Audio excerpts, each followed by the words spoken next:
noches y bienvenidos una semana más a Aragoneses. Esta noche les proponemos hacer un viaje en el espacio y en el tiempo, porque les vamos a proponer que nos traslademos a Grecia y a Roma, pero de unos cuantos milenios atrás. Vamos a hablar de estudios clásicos con un profesor de la Universidad de Zaragoza que, además de catedrático de filología griega, es el presidente de la delegación aragonesa de la Sociedad Española de Estudios Clásicos. José Vela, muchas gracias por acompañarnos. Muchas gracias a vosotros por la invitación. Vamos a conocerle un poquito mejor porque usted es zaragozano de origen, pero decidió estudiar filosofía y letras en la Universidad Autónoma de Barcelona. ¿Por qué? Más que la decisión fue elegir la Autónoma de Barcelona en lugar de otras universidades, pero fui obligado precisamente porque entonces no había sección de estudios clásicos. Y esta carrera nuestra es una vocación que cuando nace ya no se puede uno cambiar de planes. En mi caso tuve unos excelentes profesores en el Instituto Goya, a los que quiero recordar, ya fallecidos, el profesor Serafín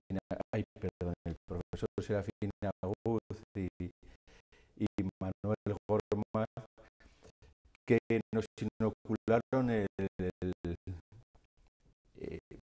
no el virus, sino el amor a las lenguas, la pasión por las lenguas clásicas, como aquí en el año 80 al 83 no había sección de filología clásica. Cursé los años comunes en Zaragoza y luego la especialidad y primeros estudios de doctorado en la Autónoma de Barcelona. ¿Y siempre ha sido un alumno sobresaliente? Ha habido momentos brillantes y momentos no tan brillantes, con lo cual yo siempre animo a los estudiantes a que si en un momento dado de su carrera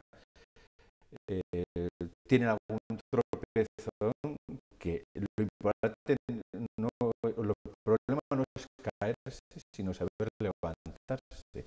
Y eso es algo muy clásico también. Estudiar, como dices, licencia en la Universidad de Barcelona, pero vuelve aquí a realizar el doctorado, donde actualmente es, como he dicho, catedrático de filología griega. Habría gente que diría que esto está pasado de moda. ¿Qué le diría a esa gente? Pues que evidentemente están equivocados y que si nos conocen más a fondo verán que van a encontrar respuestas más modernas, primero de lo que se pueden imaginar, e incluso más modernas y más claras de lo que pueden encontrar en otros ámbitos. ¿Y qué nos puede aportar conocer ese pasado grecolatino?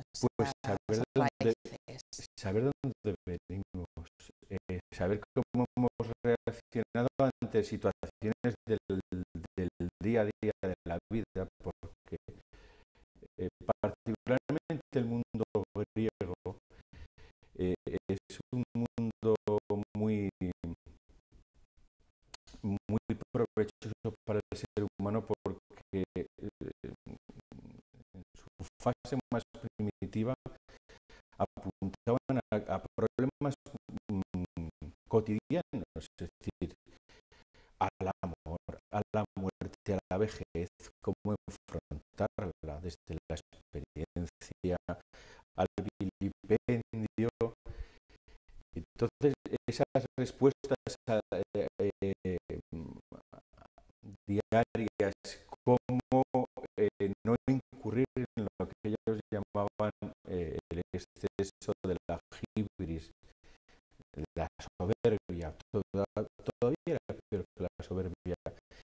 lleva al individuo al error y al desastre. Entonces son lecciones que sirven para cualquier momento, como han sabido ver, pues, sobre todo lógicamente intelectuales de cualquier literatura europea o occidental, artistas, los que podríamos hablar. Pero da la sensación de que en España se está dejando un poco de lado el latín y el griego, por lo menos en los currículums escolares. ¿Es así o no? Sí, la triste realidad es que viene siendo así desde hace ya los últimos 30 años. Cierto es que veníamos de una situación casi de privilegio, porque en los años 40 y 50 aumentaron los años de estudio de latín y griego en los institutos eran muchos. Cierta medida no respondían a la realidad que entonces tenía el país, pero luego hemos pasado al lado contrario. Es ese efecto pendular tan pernicioso para el curso de nuestro país. Un gran país, pero que cuando el péndulo va en retroceso, por desgracia tiene unos retrocesos excesivamente pronunciados. Y supongo que no ayuda esa eterna separación que hay siempre entre los de letras y los de ciencias. Absolutamente. Eso pasa en otros países, porque usted, por ejemplo, ha estado en universidades de Italia, de Reino Unido, de Grecia, lógicamente. Pasa en otros países. Pues en países, digamos, avanzados, la especialización existe para alumnos vocacionales, como el caso personal mío, que desde ya los años de bachiller han decidido ser filólogos clásicos, pero a los otros se les da una preparación mínima. Por ejemplo, comentábamos en la inauguración de las jornadas que hemos celebrado ante la consejera, señora consejera y el señor rector, que en el gobierno, que en el Reino Unido se plantean lecciones de latín para niños de 7 años, porque les va a ayudar en el conocimiento de su lengua, que es más latina de lo que mucha gente puede pensar. Y probablemente el 70% del vocabulario del inglés es latino, con lo cual, y las estructuras son más latinas que germánicas. Las escuelas de élite, tanto británicas como norteamericanas, plantean como obligatorios cursar años cursos de latín y de griego.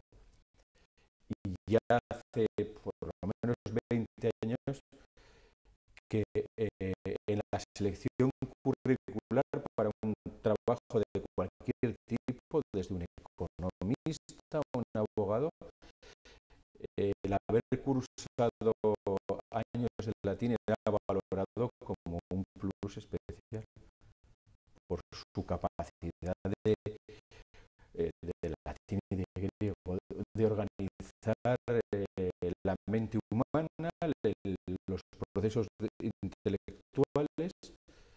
Al fin y al cabo, las lenguas son las que definen nuestra estructura neuronal, y de ahí que vayamos a tener mayor claridad o menor a la hora de entender cualquier cosa.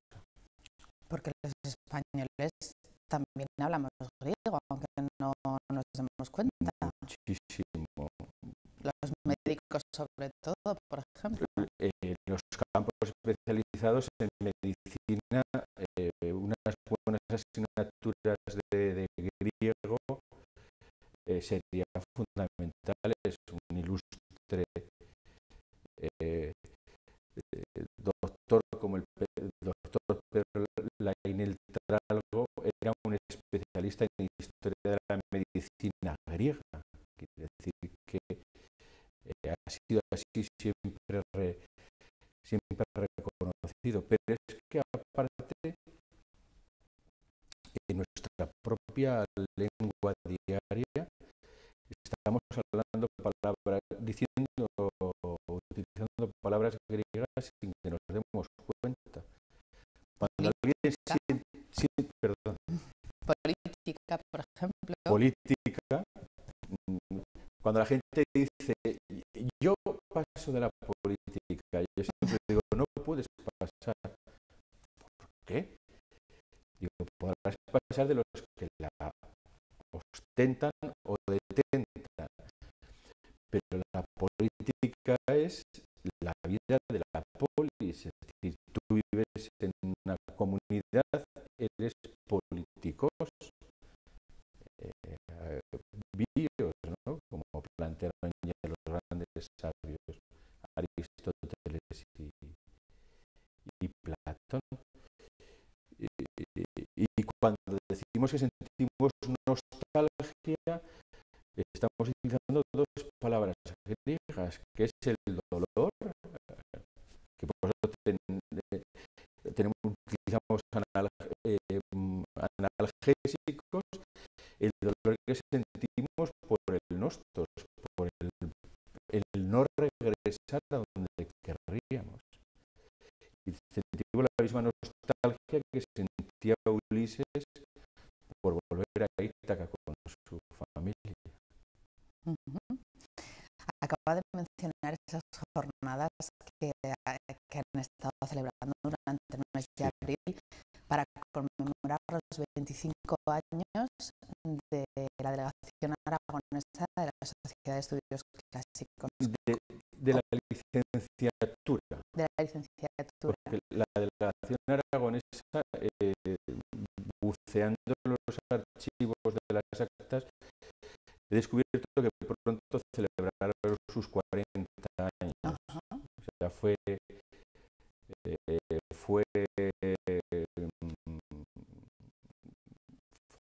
constituida en el año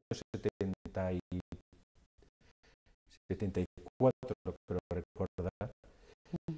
Lo que celebramos son esos 25 años que hace que yo marche a estudiar a la Autónoma de Barcelona, precisamente porque no había sección, y gracias al esfuerzo desde luego de los doctores que en ese momento estaban en la sección de griego, como el doctor Carlos Herrades, el doctor Emilio Suárez.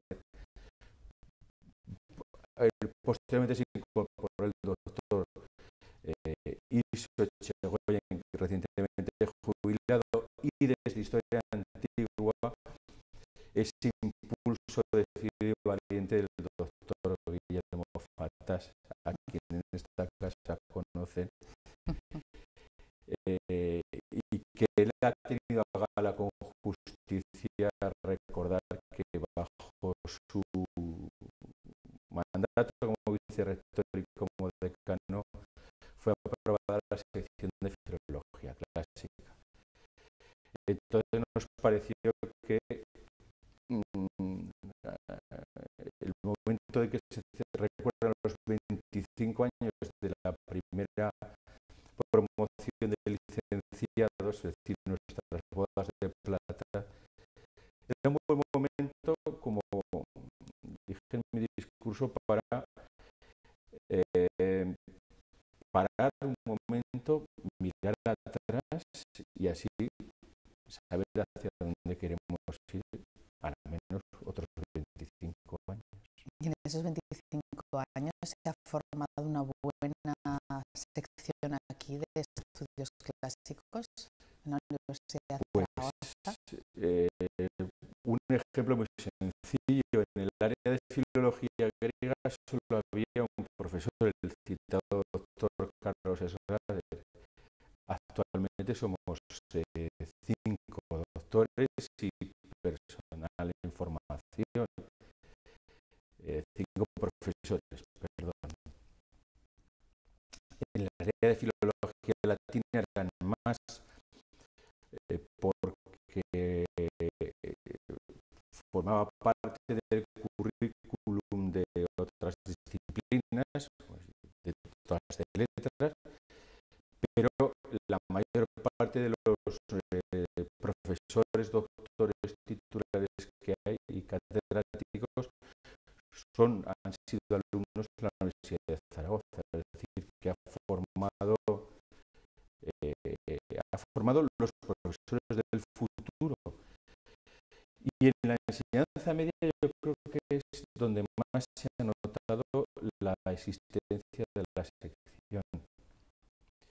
Era habitual que a veces las plazas fueran ocupadas por el último profesor que llegaba a un instituto, que muchas veces no era de clásicas, que era como mucho de historiador, había hecho algún curso de latín, ninguno de griego, y eso se repercutía negativamente, porque claro,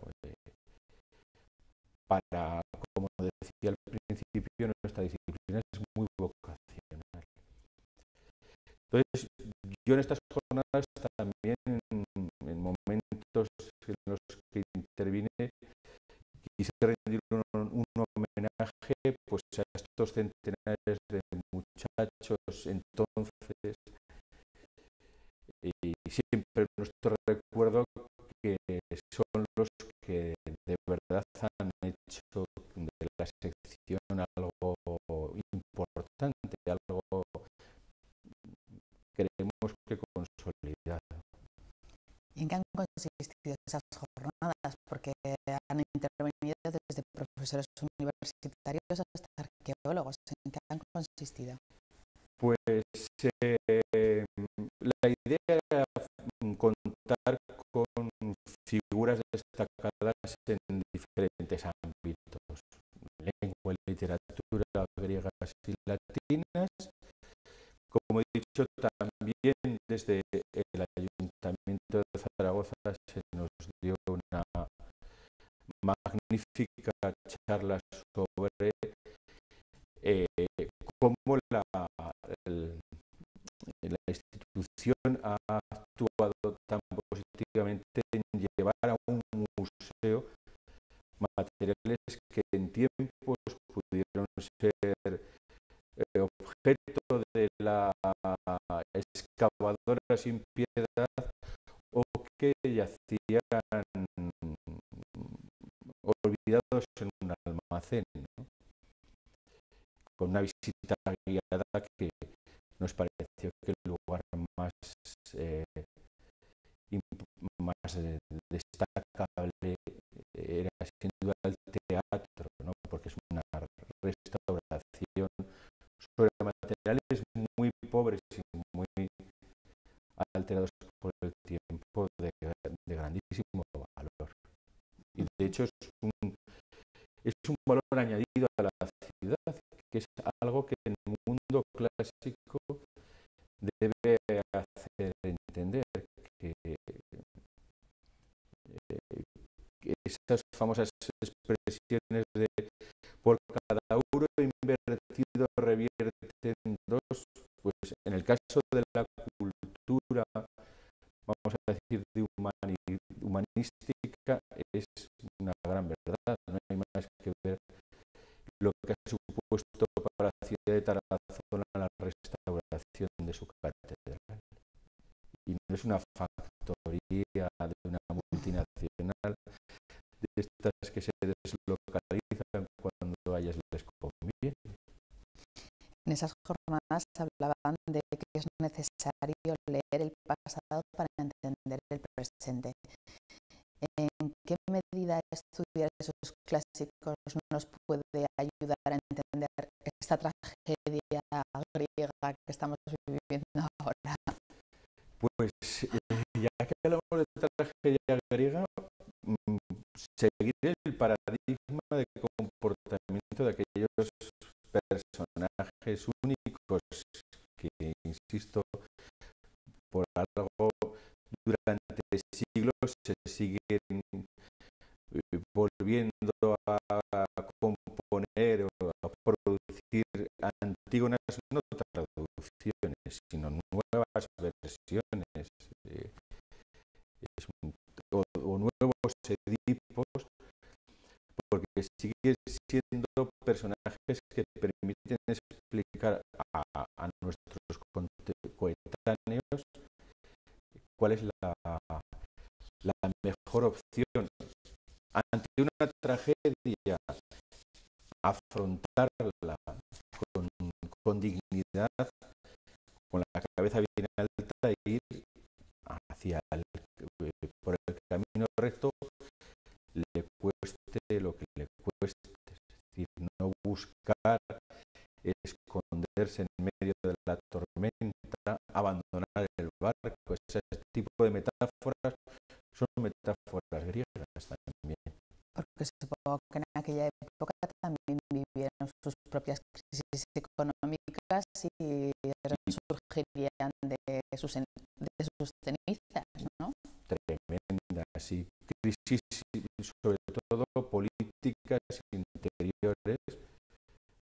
De hecho, uno de los grandes escritores griegos de la antigüedad es el historiador Tucídides, que diseccionó por primera vez los síntomas de una situación de descomposición interior de una república, y cómo cuando hay una guerra entre dos contendientes, detrás de esa guerra hay una descomposición interna. Por eso los ingleses, a los que mencionaba antes, lo tradujeron ya Thomas Hobbes en el siglo XVI para tener un manual de ciencia política que se puede reinterpretar, que hay que reinterpretar, pero que ahí está y que su lectura ya nos da una pista de estar atentos, como nos ocurre ahora, ante momentos de descomposición institucional. Es decir, tenemos una enfermedad y, como Tucídides planteaba, debemos ser médicos que apliquen el tratamiento necesario para esa enfermedad. Y ahora, por ejemplo, que se habla tanto de que hay mayor desconfianza de la ciudadanía hacia sus políticos. ¿Hay algún sistema político que de aquella época que nos pueda servir ahora? La oligarquía, no sé. Ya los griegos también, me disculparán los amigos del latín, yo estudié latín también, pero evidentemente prefiero hablar de aquello que conozco mejor.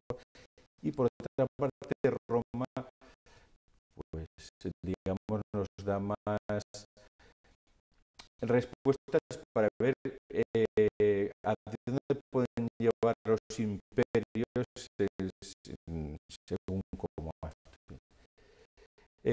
Pero como comentaba, ya los griegos se plantearon debates encendidos sobre el mejor modelo político. Y el debate entre el modelo, vamos a decir,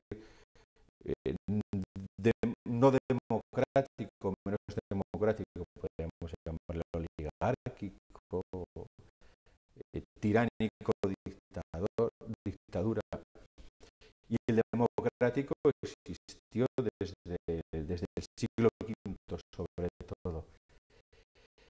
Y al final, pues lo tiempos de crisis se podía postular era una solución intermedia, pero siempre reconociendo que la democracia es el sistema menos malo. Porque las otras soluciones, como hemos visto a lo largo de la historia, han tenido peores consecuencias que la democracia.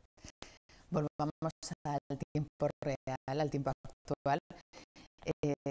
¿Qué actividades lleva a cabo habitualmente la Sociedad de Estudios Clásicos para que todo el mundo se sienta involucrado en estos estudios y conozca y piense que es muy importante tener ese conocimiento de nuestra historia grecolatina? Pues además de jornadas como las que hemos celebrado, que este año tenían un motivo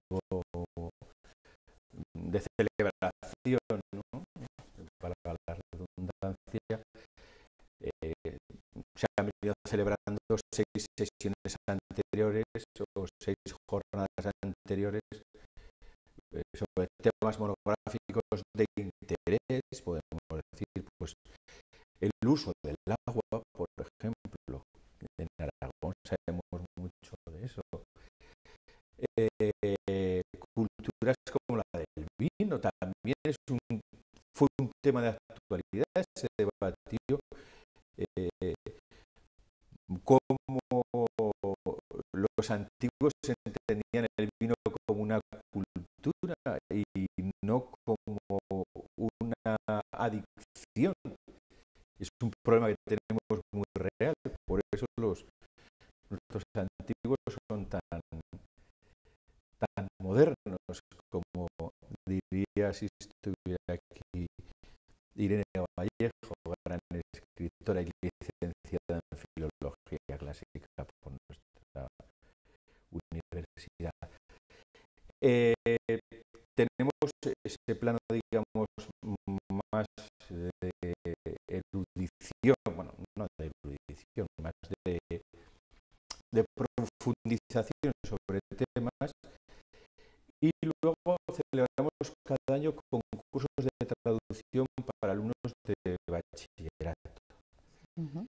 Y que la verdad es que, teniendo en cuenta que latín y griego son asignaturas minoritarias en el bachiller, el año pasado contábamos con más de 70 inscritos y este año vamos a estar por una cifra semejante, lo cual, en fin, no tengo comparativas con las Olimpiadas Matemáticas, pero creo que es un número para estar satisfecho y sobre todo que acerca a los alumnos, a los futuros universitarios a la universidad.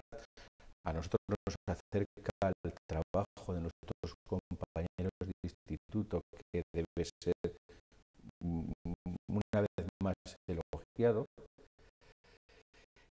También fomentamos y participamos en un concurso nacional llamado Odisea, un nombre muy bien traído a cuento, en el que los alumnos concursan mediante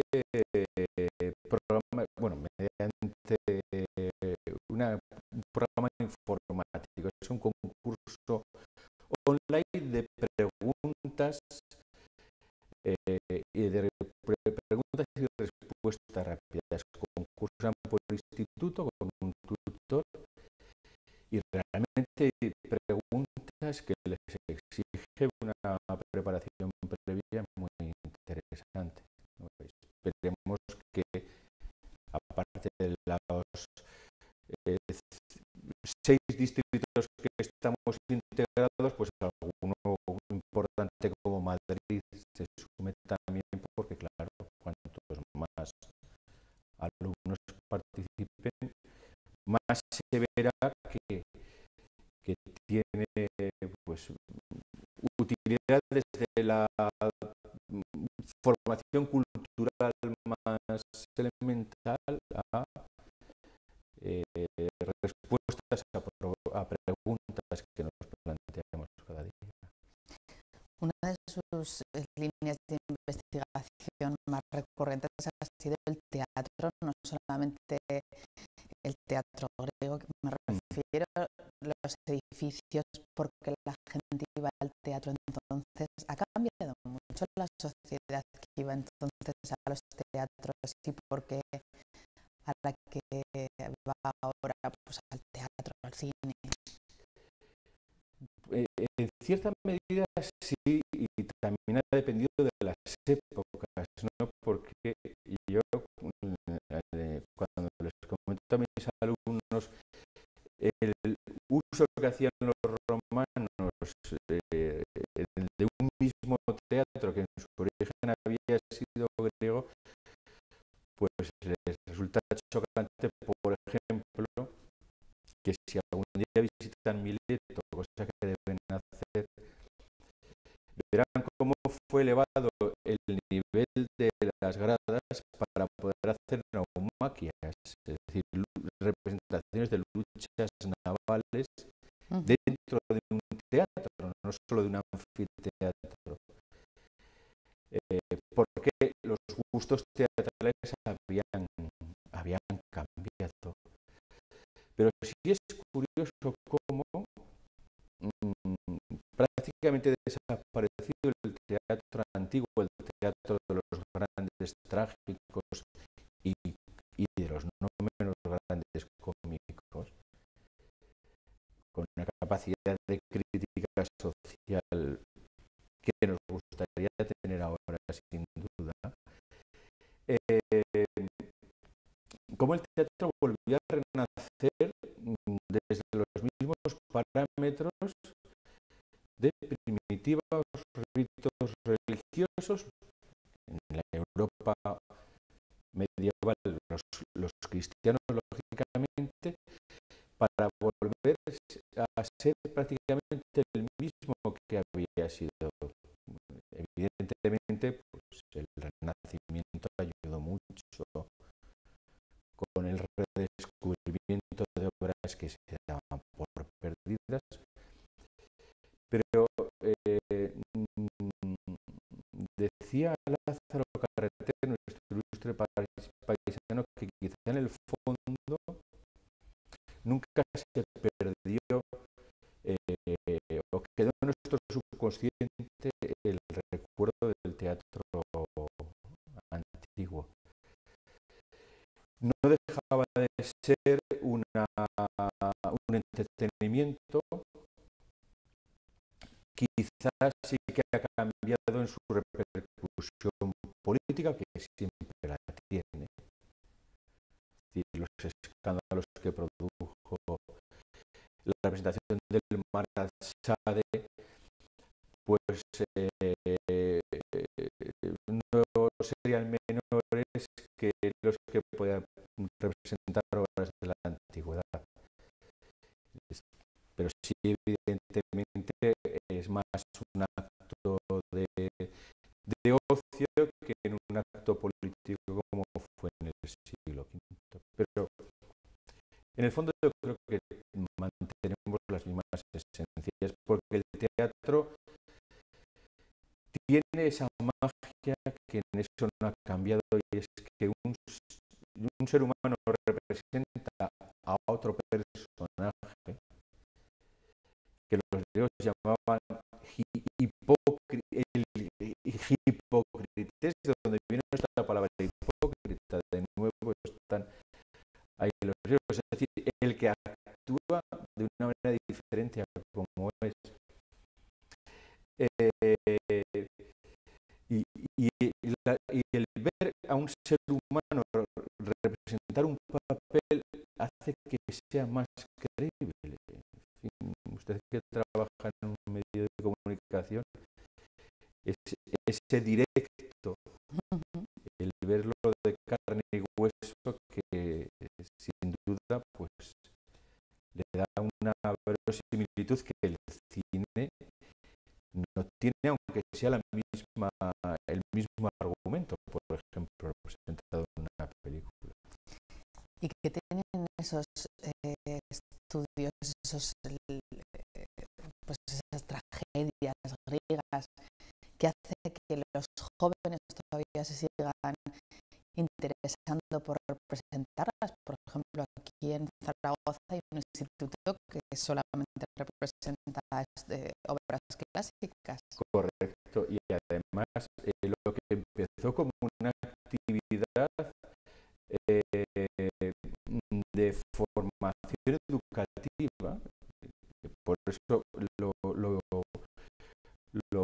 bonito, lo interesante sería que no fuera una excepción, sino que fuera la norma, que la enseñanza se contara con que el teatro, la literatura, escribir, que si uno no escribe bien no puede pensar bien, sea de ciencias o de letras. Tiene una capacidad formativa muy superior a esa materia que está en un libro, y que un alumno de 15 o 16 años, pues lógicamente con sus hormonas en plena reajuste, le cuesta entender, mientras que si representa esa obra de teatro, lo va a entender mejor.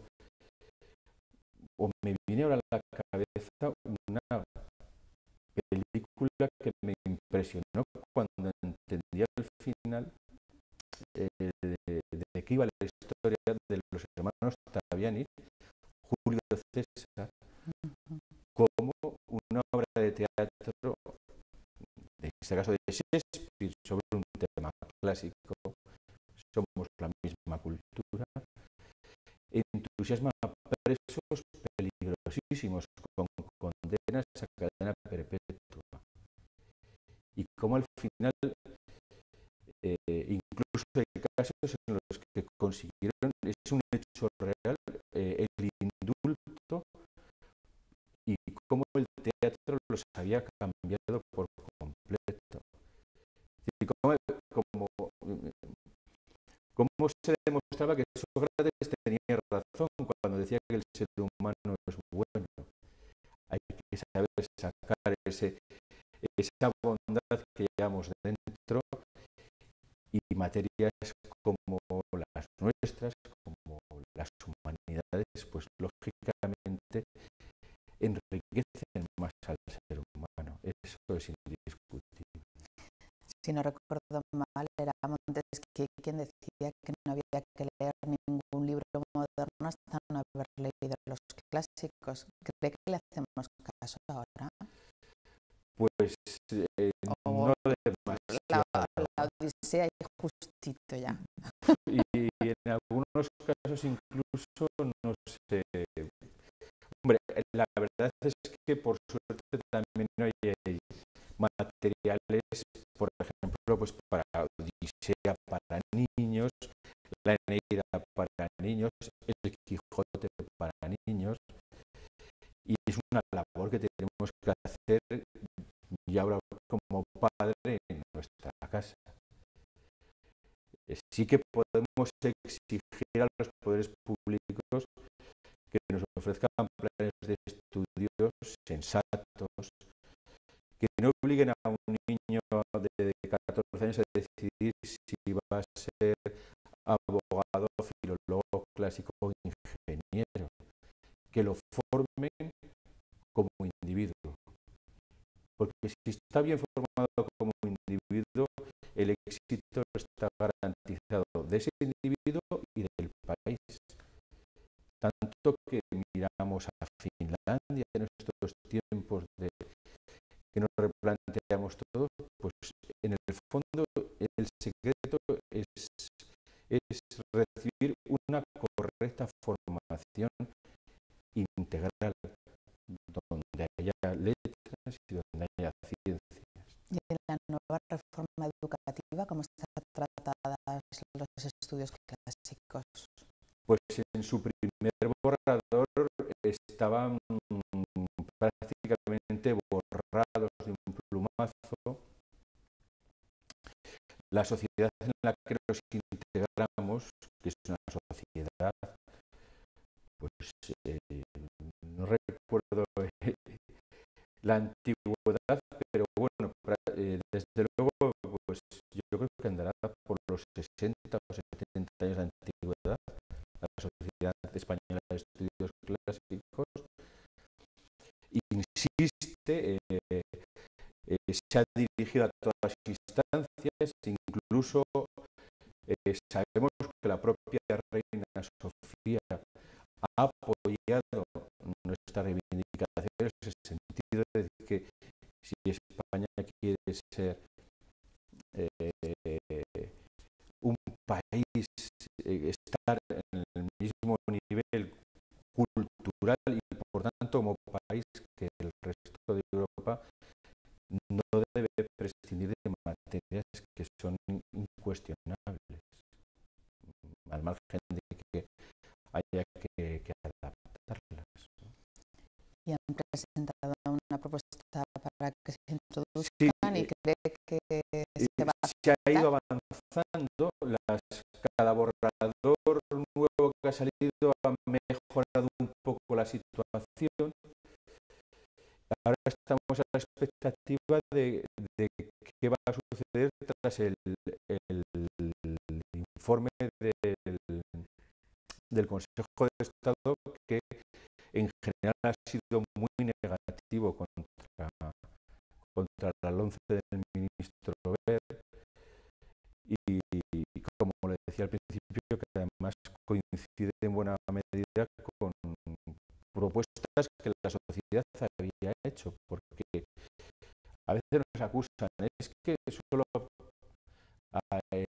defendéis vuestro terreno. No, nosotros primero hemos defendido siempre la vigencia de las humanidades. O sea, no seremos más felices porque una obra de griego sea a costa de una obra de literatura española o de filosofía.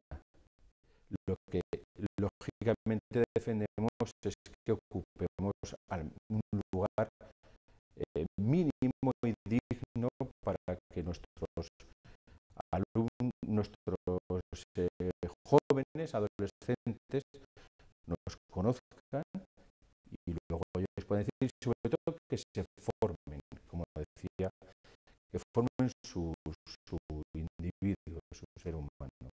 También decía el ministro Wert que aconsejaba a los jóvenes elegir carreras que tuviesen pues, mayor posibilidad de encontrar trabajo posterior. Eso dejaría la facultad de filosofía y letras pues, bastante mermada, ¿no? Lo que pasa es que la crisis pone a cada uno en su sitio, por eso Tucídides indicó, a partir de ahora no os fijéis en las guerras, sino en las crisis que tengáis en vuestra sociedad. Lo deja en muy mal sitio porque hoy en día el paro se señorea entre ingenieros que o se van a Alemania o no encuentran trabajo aquí, o el trabajo que encuentran ya hace tiempo que era un trabajo precario. Y ahora hace tiempo que eran trabajos que con una titulación de un módulo de formación profesional habría sido suficiente. Y sin embargo, teníamos ingenieros. No puede funcionar bien en un país que forme ingenieros para que hagan trabajos de técnicos medios. Si fuera su solución la de hacer futuros economistas prácticamente con su propuesta de bachillerato, España no tendría una crisis como tiene, porque con tanto economista habría sabido arreglarlo. Y sin embargo, estamos analizando muy bien el pasado, pero somos incapaces de dar soluciones para el futuro. Se acaba nuestro tiempo. Una última pregunta. Si tuviese que quedarse con una sola lección que todavía tendríamos que aprender de nuestros ancestros griegos, ¿cuál sería? Quizá me repita, pero yo creo que es una lección, como es una lección personal, la vuelvo a traer a colación, y es la famosa frase atribuida a Sócrates de solo sé que no sé nada. Porque solo desde el reconocimiento de que somos seres humanos y por tanto tenemos una gran cantidad de carencias, podemos detectarlas y a partir de ahí mejorar. Y es una cosa que recomiendo en estos tiempos de crisis, sobre todo a aquellos que tengan responsabilidades en el futuro de este país, en la enseñanza, en la política y en todas sus ramas. Pues con ese mensaje nos quedamos. Muchísimas gracias por haber venido a charlar con nosotros. Ha sido un placer. Has estado encantado de mantener esta conversación. Bueno, seguiremos muy atentos a todas las actividades que organicen. Y a ustedes les espero aquí la semana que viene. Ya sabe que nos vamos a centrar un poco más en la actualidad. Tendremos tribuna abierta y hablaremos de qué se puede hacer para acabar con esas cifras